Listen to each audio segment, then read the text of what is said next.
الظهير الأيمن للمنتخب الجزائري. ستعود الكرة بضربة مخالفة تمشي للتنفيذ. جنة شريف التمرير في وسط الميدان تبحث عن التسديد قوية والهدف الأول. كرة مخادعة قوية من اللاعب سارة الدوفري تقريبا من مسافة بعيدة في 16 دقيقة لعب. تسدد كرة تغالت الحارسة ورقم 6 هي اللي سجلت غارة عسالة. غارو عسالة رقم 6 ممتازة. تسديدة قوية جدا يمكن بعامل الريح تغير الوجهة متاعها نوعا ما. هذه اللاعبة رقم 6 بالفعل تسدد الكرة وترتتم بالعشب وتغالط الحارسة الجزائرية سالية رميلي دانيال في 16 دقيقة لعب. غارو عسالة تفتتح النتيجة للمنتخب المغربي. الحقيقة هو تكامل الجولة الثانية إن شاء الله الجمعة المقبل في سوسة في هذا الملعب. الجزائر الأردن ضيف هذه الدورة. قبل هذه فما فرصة للمنتخب المغربي تفتح الزاوية تسدد له خطيرة. المنتخب المغربي قد يكون الثاني. الهدف الثاني لصالح المنتخب المغربي. سكينة مديوني في الدقيقة 19 تضيف الهدف الثاني بعد عمل كبير من كينا الكومير رقم 9 وهفوة مشتركة بين الدفاع والحارسة. وفي الأخير سكينة مديوني تسجل الهدف الثاني أمامكم على الصورة. تسجل الهدف الثاني للمنتخب المغربي. شوف التمرير عمل كبير ترويض كان ممتاز.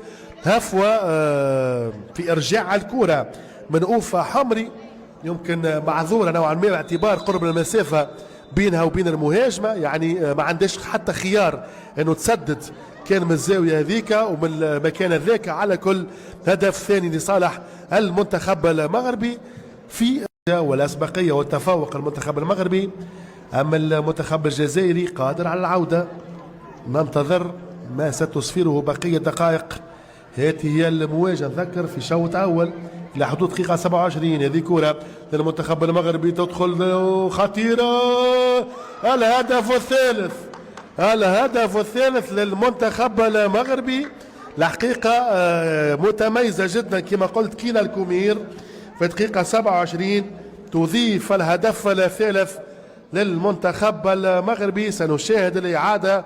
هي قادة الهجمة وهي سجلت ممتازة جدا رقم 9 أمامكم على الصورة. الحقيقة فما ارتباك. شوف يعني هي قادت الهجمة وأنهتها في الشباكة الجزائرية ممتازة جدا رقم 9. كل الامتياز لكينا كومير وأيضا إيناس أبو شريف صاحبة التمريرة. 3-0 هو الحقيقة صعبة المباراة على المنتخب الجزائري.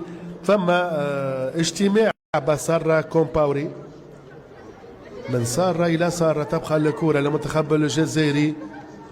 هذه فرصة ممتازة جدا تخرج وجه لوجه خطيرة على الدفاع المغربي. هدف تبديل الفارق. اللاعبة ضد مرماها بعد عمل كبير جدا من اللاعبة أمامكم على الصورة الرقم 9 سارة حبيب. ولكن المدافعة هي من غالطت مرماها في 31 دقيقة لعب. ممتازة جدا سارة حبيب. كانت تمريرة وعمل كبير من سيرينا شنوف. هذه الإعادة سيرينا رقم 19 وتسدد الكرة ثم تضرب في سكينة مديوني ذات مرماها في دقيقة 31 بعد عمل.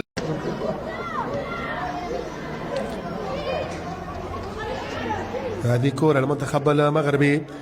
أميرة كلوش تفعل بكرة التمريرة.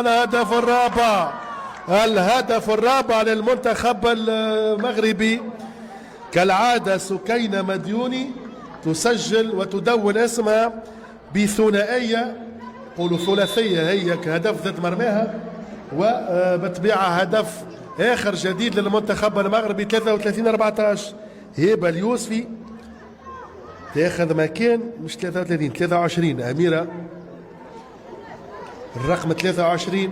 على كل هذه الإعادة الحقيقة عمل كبير من أميرة كلوش الحقيقة متميزة جدا هذه الإعادة دون تعقيد، الكرة في الشباك وهدف جديد للمنتخب المغربي، وتغادر على إثره صاحبة تمريرة الهدف.